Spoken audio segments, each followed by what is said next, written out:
வணக்கம். சமூகத்தின் இன்றைய பிரதான செய்திகளுக்காக உங்களோடு இணைந்து கொள்ளும் நான் சங்கவி நாகராஜா. விரிவான செய்திகளுக்கு செல்லும் முன்னதாக முதலில் தலைப்புச் செய்திகள். ஜூனில் அதிகரிக்கும் மின் கட்டணம் உறுதிப்படுத்தினார் ஜனாதிபதி அனுர. உயிரிழந்த பல்கலை மாணவனுக்காக களமிறங்கிய சட்டத்தரணிகள் விசாரணைக்கு குழு நியமனம். மஹிந்தவின் மோசடியை அம்பலப்படுத்திய அறிக்கை விசாரணைகள் ஆரம்பம். உள்ளூராட்சி தேர்தலில் போட்டியிடும் மேலும் 5 வேட்பாளர்கள் கைது. தேசிய மக்கள் சக்தியின் மேதின கூட்டத்தில் எதிரொலித்த இந்திய எதிர்ப்பு உணர்வு. ஐக்கிய தேசிய கட்சி எதிர்ப்பு. சிங்கள பேரினவாதம் ஒரு காலமும் தமிழர்களுக்காக எதுவும் செய்ய தயாரில்லை. ஸ்ரீதரன் எம்பி சுட்டிக்காட்டு. மன்னார் யாழ் பிரதான வீதியில் கோர விபத்து, பலர் படுகாயம். தமிழக மீனவர்கள் மீது இலங்கை கடற்கொள்ளையர்கள் தாக்குதல். நாளை இலங்கைக்கு அழைத்து வரப்பட உள்ள லொகுபெடி. திடீர் தீ விபத்து, திருகோணமலையில் எரிந்து நாசமாகிய வாகனங்கள். நாடளாவிய ரீதியில் விசேட சுற்றி வளைப்பு, 353 பேர் கைது.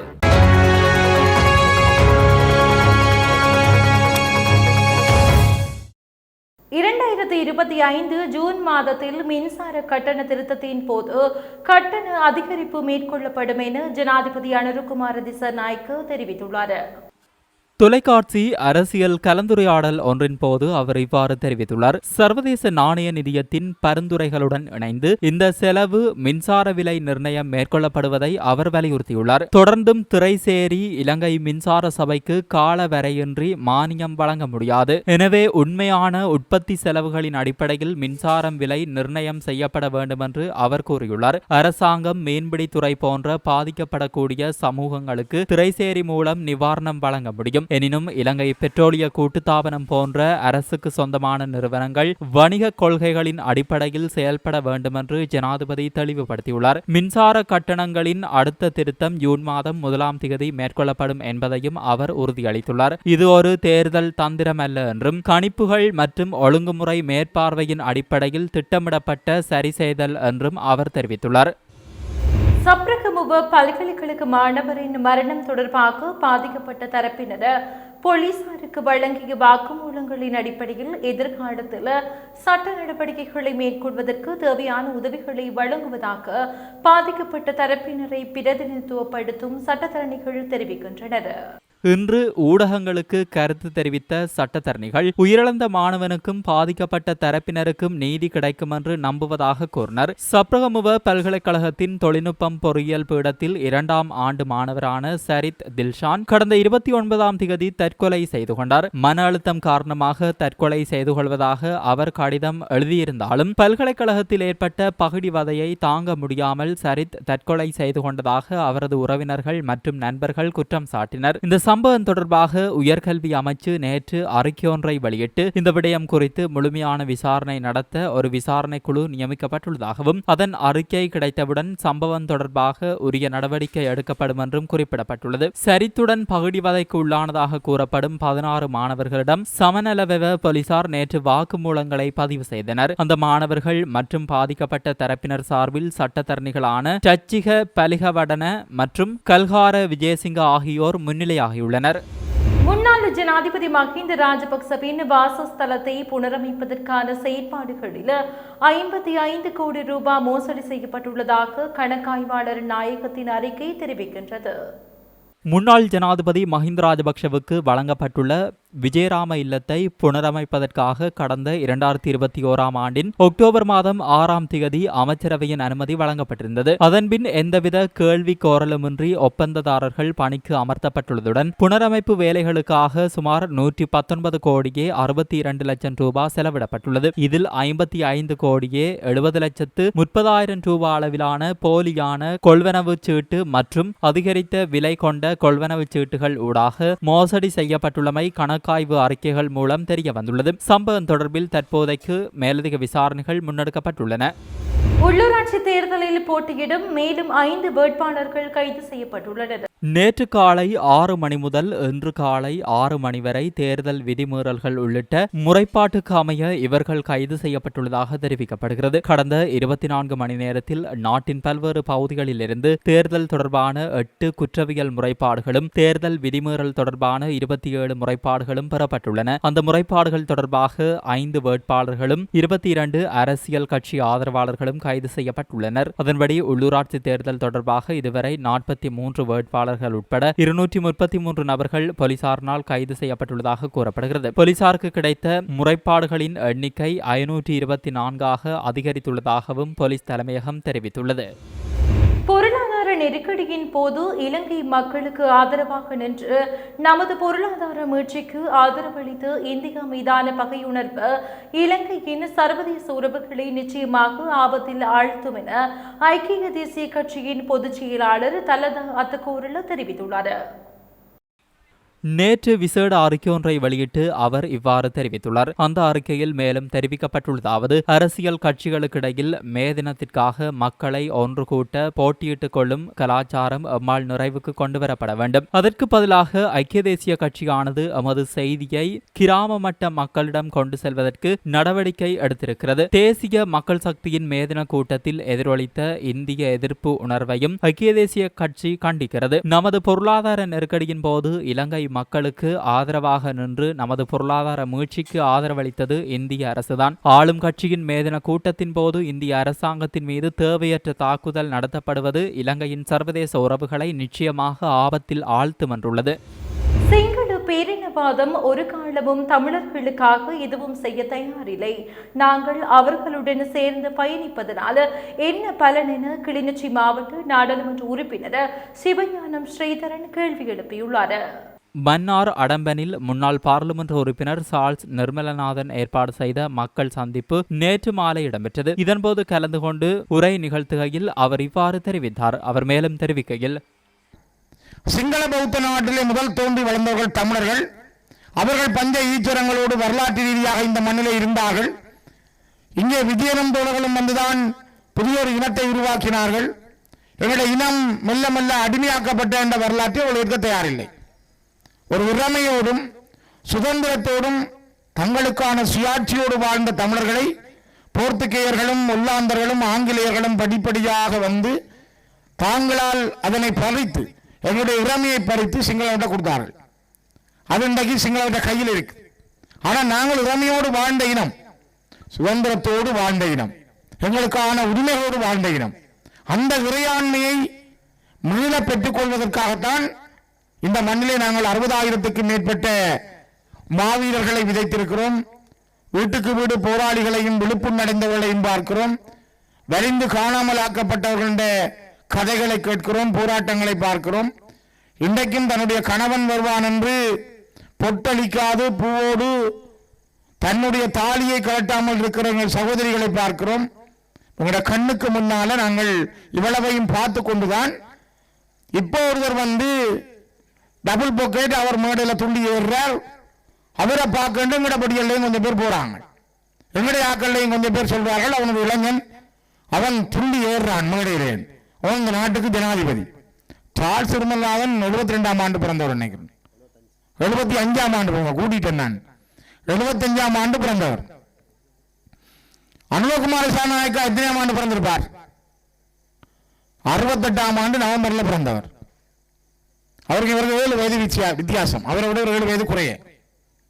நான் 68 டிசம்பர்ல பிறந்தேன். என்னை விட அன்பகுமார 1 மாதம் கூட. என்ன பார்த்து நீங்க கிழவன்ன்றீங்க, இன்னும் பேட்டியோட வந்தவரையா துள்ளி வர முடியாம கிடக்கு. ஆனால் இன்றைக்கு இருக்கிற ஒரு கரிசனை, ஒரு பார்வை எப்படி இருக்குன்றால், ஏதோ இந்த நாட்டின் ஜனாதிபதி இளைஞன், அவர் டபுள் பாக்கெட் போட்டிருக்கிறார், அவர் துள்ளி ஏறுறார், தானே கதவை திறந்து வெளியில பாடுறார், குஞ்சு முட்டையில இருந்து வந்த மாதிரி. இதெல்லாம் உங்களுடைய ஆக்கள் வைக்கிற கதைகள். யோசிச்சு பாருங்க, ஒரு திரும்பி பாருங்க எங்களோட வரலாற்றை. இதே மன்னார் மண்ணில விக்டர் என்கிற ஒரு பெரிய போராளிய 203 ட்ரைபிளோட 1985 பார்த்தவர்கள் நாங்கள். பிள்ளையானட்ட அப்படி ஒரு கிரினைட் வாங்கர் என்ற 203 ட்ரைபிள் அவற்றை வீட்டில் இருந்து வெப்பன் எடுத்துருக்காங்க.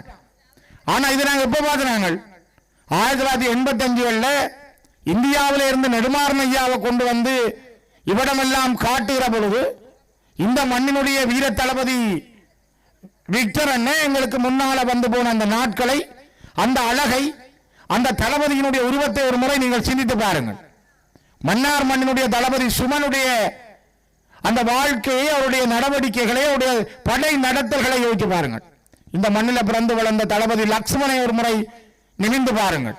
ஏன் இந்த மண்ணிலே தானே பிறந்து வளர்ந்து முதலாவது பெண் வித்தாகிய மாலதியினுடைய வரலாறுகளை ஒரு முறை படித்து பாருங்கள். அவருடைய போட்டிருக்கிற சட்டை, அவர் யாழ்ப்பாணத்தினுடைய கோப்பாயில இறுதி வரை நின்று இந்த தேச விடுதலைக்காக போராடி என்னுடைய ஆயுதங்களை மட்டும் கொண்டு போய் என்ன சுட்டு போன்னு சொன்ன அந்த நாட்களை சற்று சிந்தித்து பாருங்கள்.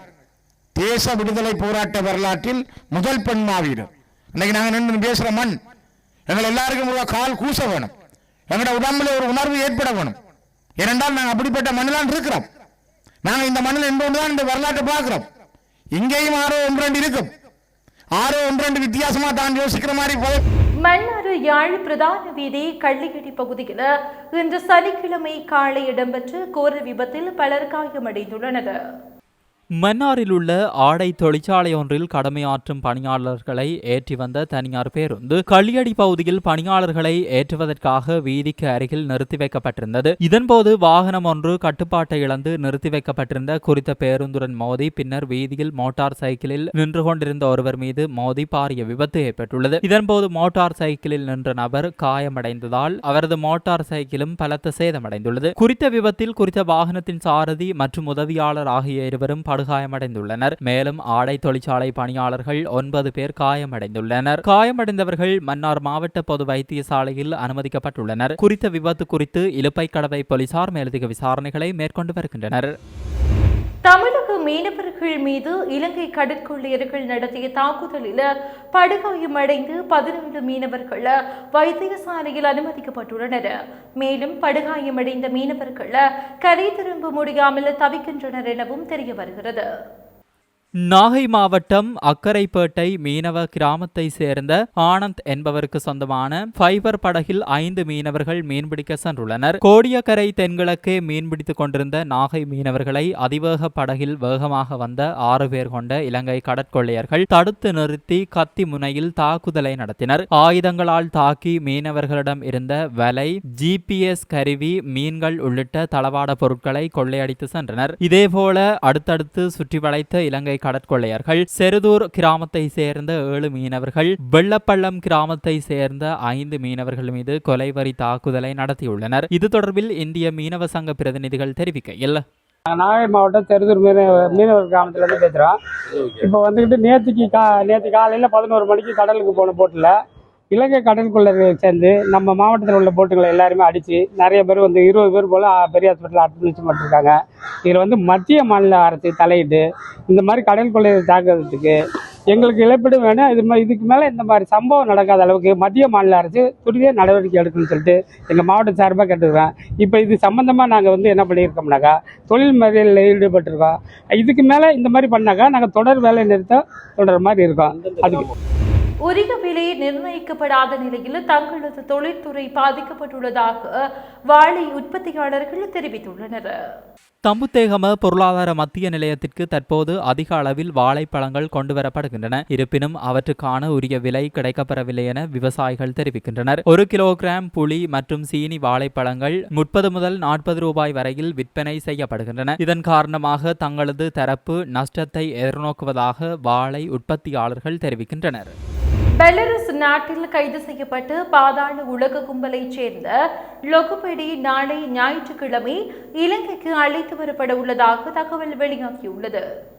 லொகுபெடி கடந்த 2024ஆம் ஆண்டு பெலருஸ் நாட்டில் வைத்து அந்நாட்டு போலீசாரினால் கைது செய்யப்பட்ட நிலையில் பின்னர் விடுதலை செய்யப்பட்டதாக அண்மையில் தகவல் வெளியாகியிருந்தது. இது தொடர்பில் விசாரணை செய்வதற்காக குற்றப்புலனாய்வு திணைக்கள அதிகாரிகள் சிலர் பெலருஸ் நாட்டிற்கு சென்றிருந்தனர். இந்த நிலையில் லொகுபெடி நாளை ஞாயிற்றுக்கிழமை இலங்கைக்கு அழைத்து வரப்பட உள்ளதாக தற்போது தகவல்கள் வெளியாகியுள்ளன. திருகோணமலை அனுராதபுரம் சந்தையில் வாகனங்களுக்கு வண்ணம் தீட்டும் கடையில் நேற்றிரவு ஏற்பட்ட தீ விபத்தில் அந்த கடை முற்றிலுமாக எரிந்து நாசமாகியுள்ளது. தீ விபத்தின் போது கடைக்குள் இருந்த 6 வாகனங்கள் முற்றிலுமாக எரிந்து நாசமாகிவிட்டதாக கடை உரிமையாளர் தெரிவித்துள்ளார். தீ விபத்துக்கான காரணம் இன்னும் கண்டறியப்படவில்லை. சம்பவம் குறித்து திருகோணமலை உப்புவழி போலீசார் மேலதிக விசாரணைகளை மேற்கொண்டு வருகின்றனர். அகில இலங்கை தமிழ் காங்கிரஸ் சைக்கிள் சின்னத்தில் போட்டியிடும் தமிழ் தேசிய பேரவையினரின் உள்ளூராட்சி அதிகார சபை தேர்தல் பிரச்சார துண்டு பிரசுரம் வழங்கும் நிகழ்வு யாழ்ப்பாணம் நகர பகுதியில் இன்று காலை நடைபெற்றது. தமிழ் தேசிய மக்கள் முன்னணியின் தலைவர் கஜேந்திரகுமார் பொன்னம்பலம், தமிழ் தேசிய பேரவையின் கூட்டு கட்சி தலைவர்களான தேசிய பசுமை இயக்கத்தின் தலைவர் பொன் ஐங்கரநேசன், ஜனநாயக தமிழரசு கூட்டமைப்பின் தலைவர் ஜனாதிபதி சட்டத்தரணி KV தவராசா, தமிழ் தேசிய மக்கள் முன்னணியின் பொதுச் செயலாளர் கஜேந்திரகுமார் உள்ளிட்ட வேட்பாளர்கள், கட்சியின் ஆதரவாளர்கள் கலந்து கொண்டனர். நீதிமன்ற பிடியாணை பிறப்பிக்கப்பட்ட பெண்ணொருவரை கைது செய்ய முடியாத நிலையில் அவரது 8 வயது குழந்தை போலீஸ் நிலையம் அழைத்து வரப்பட்ட சம்பவம் வெளியோயா பிரதேசத்தில் இடம்பெற்றது.